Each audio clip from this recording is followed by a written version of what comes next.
সম্মানিত দর্শক মণ্ডলী, মসজিদে নববীর সামনের দিকের উত্তর পাশের বাবুস সালাম দিয়ে প্রবেশ করে রওজায়ে আতহার জিয়ারত করার পর পূর্ব পাশের এই গেট দিয়ে বের হয়ে সোজা অগ্রসর হলে অল্প দূরে একটি জায়গা রয়েছে, যেখানে উপস্থিত হলে এমন কোনো মুমিন নেই যার দুচোখ বেয়ে অঝোর ধারায় পানি ঝরে না।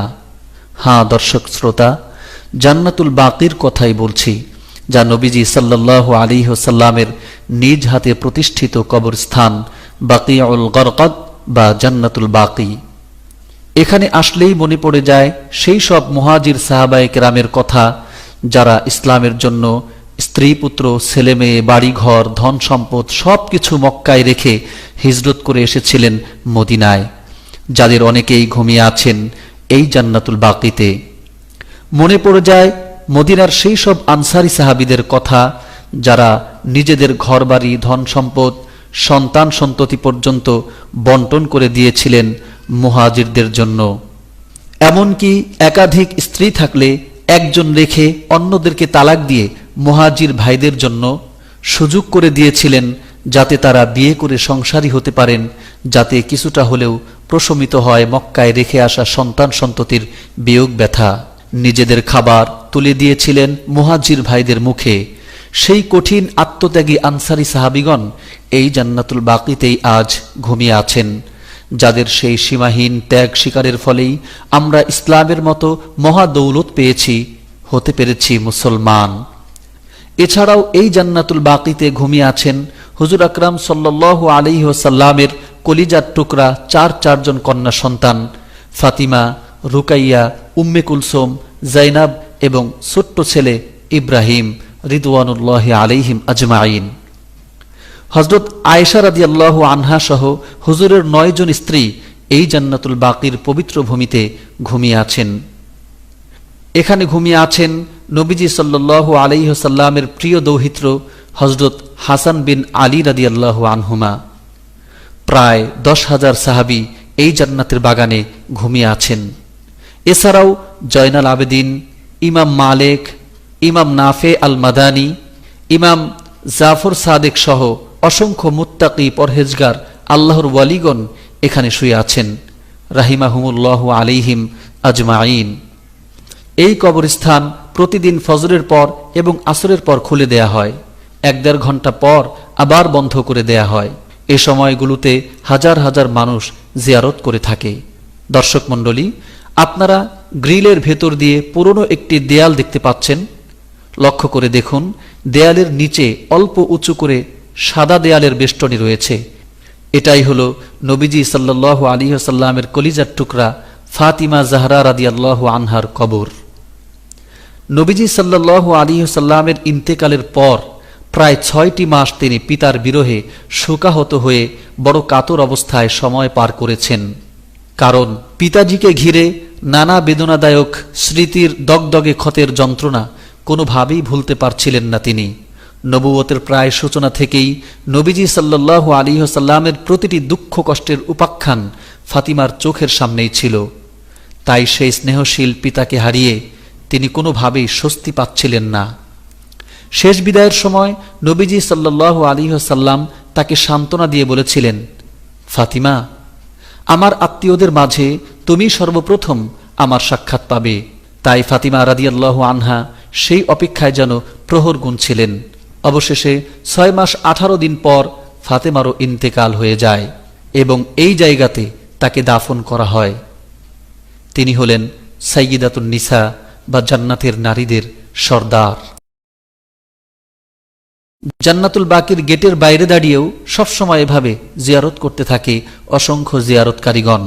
পৃথিবী জুড়ে ওই সবুজ প্রকৃতিতে ছোট্ট যে পিলারের মতো দেখা যাচ্ছে, এটা হলো হুজুর সাল্লাল্লাহু আলাইহি ওয়াসাল্লামের ফুফু হযরত সুফিয়া, এবং তারপরে পড়ে থাকা যে পিলারটি রয়েছে সেটি হলো তার আরেক ফুফু আতিকা রাদিয়াল্লাহু আনহুমার কবরের চিহ্ন। জুড়ে ওই সবুজ প্রকৃতিতে এই জায়গাতেও বেশ কিছু দাঁড়ানো পাথর দেখা যাচ্ছে। এগুলো ইমাম মালিক, ইমাম নাফে আল মাদানী এবং ইমাম জাফর সাদিক সহ প্রভৃতি মহামনীষীগণের কবর রহিমাহুমুল্লাহু আলাইহিম আজমাইন। পৃথিবী জুড়ে ওই সবুজ প্রকৃতিতে দেখি তব ছবি হে রাসূল। এই জায়গার মাঝে বেশ কিছু কবরের চিহ্ন দেখা যাচ্ছে। এখানেই রয়েছেন নবী সাল্লাল্লাহু আলাইহি ওয়াসাল্লামের পুত্র হযরত ইব্রাহিম ইবনে মুহাম্মদ, যিনি শৈশবে ইন্তেকাল করেছিলেন এবং এই জায়গাতেই তাকে দাফন করা হয়।